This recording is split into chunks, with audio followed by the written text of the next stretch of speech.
In this video, we're going to continue with another example problems from the 5th lesson in General Mathematics, which involves inflation. The difficulty level of this part of the lesson is moderate, but don't worry because I'm here to guide you in this. Let us recap sa mga formula na natuklasan natin on the first part of this lesson. And in this video, I will discuss 2 more formulas. Ano nga ba ang cumulative inflation rate? Let us have an example problem. The inflation rate of a country follows. What is the cumulative inflation rate from 2020 to 2025? In this context, ang ibig sabihin lang nito is ilan yung total inflation rate from 2020 to 2025. Now, paano ba sinosolve ang cumulative inflation?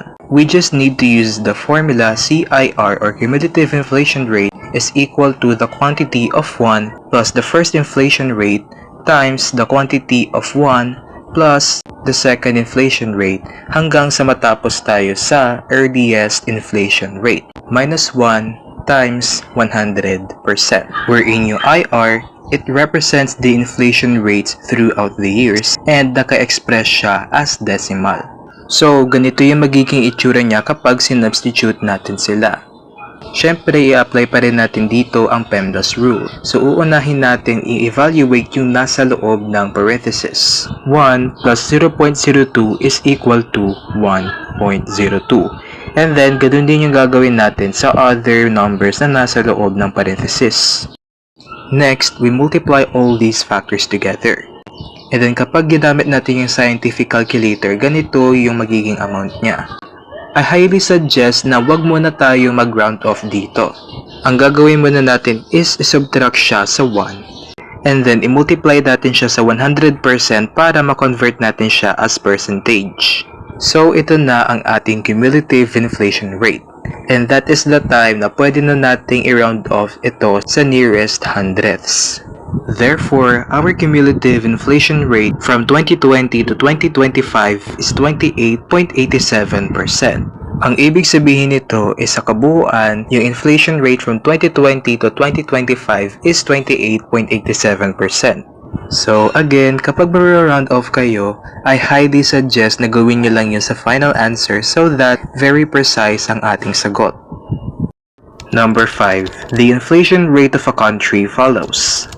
What is the cumulative inflation rate from 2010 to 2015? You can pause this video and try to solve it on your own. Now, here is the computation.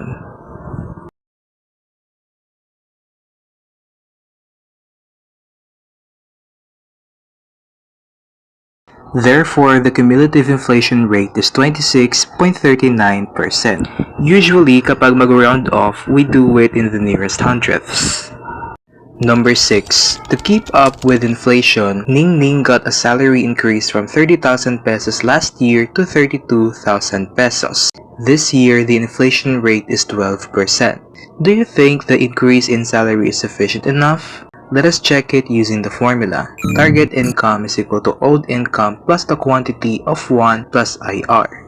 Actually, yung formula nito is same lang sa ginamit natin sa items number 2 and 3 na new price is equal to old price times the quantity of 1 plus IR. Same mechanism lang naman sila pero ang pinagkaiba lang is that sa previous items, ang hinahanap nila is about sa kung magkano ang magiging new price after the inflation. While on this item, kung ano lang ang target salary to keep up with the inflation. Let's continue with computation. Ning Ning's salary last year was 30,000 pesos, so ito ang old income. And then the inflation rate that year is 12%. So pwede naman na automatically 0.12 yung ilagay natin sa formula kasi understandable naman that 12% is equal to 0.12. The answer is 33,600 pesos. As you can see, ang talagang dapat na new income or yung target income is 33,600 pesos para makasabay sa inflation. Pero 32,000 pesos lang ang kanyang bagong sweldo. Therefore, hindi sufficient ang salary increase para tuluyang makasabay sa inflation.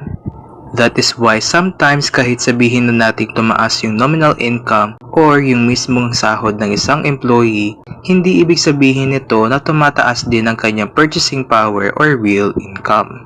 We can also compute it using the percentage change formula, wherein yung new, it is the given new income sa problem, which is 32,000 pesos. And then the old is the initial or old salary na 30,000 pesos. Ganito yung magiging itsura niya kapag sinubstitute natin sila.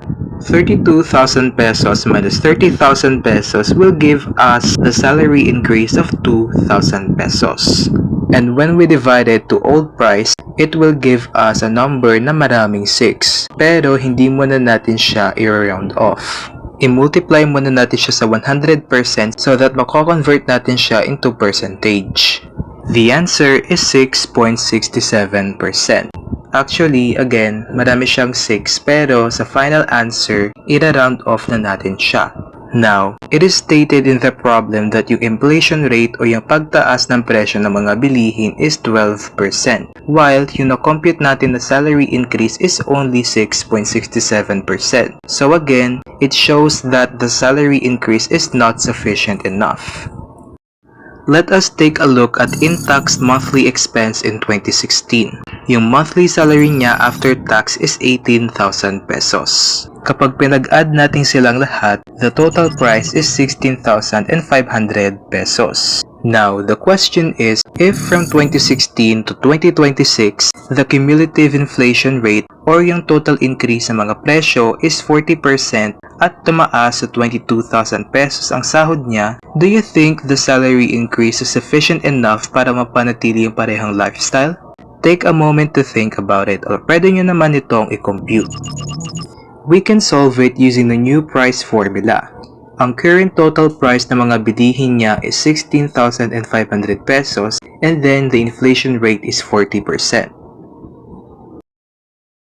So yung magiging new price ng kanyang gastusin in 2026 is 23,100 pesos. Let us compare it sa given new salary na 22,000 pesos. Mas lumaki ang gastusin kaysa sa sahod niya, which means hindi sufficient ang salary increase para mapanatili ang parehong lifestyle niya. We can further see it by looking at the price of each items na pinagagagastusan niya in 2026. So, from 6,000 pesos na presyo ng grocery ni Intact, naging 8,400 pesos na siya due to inflation.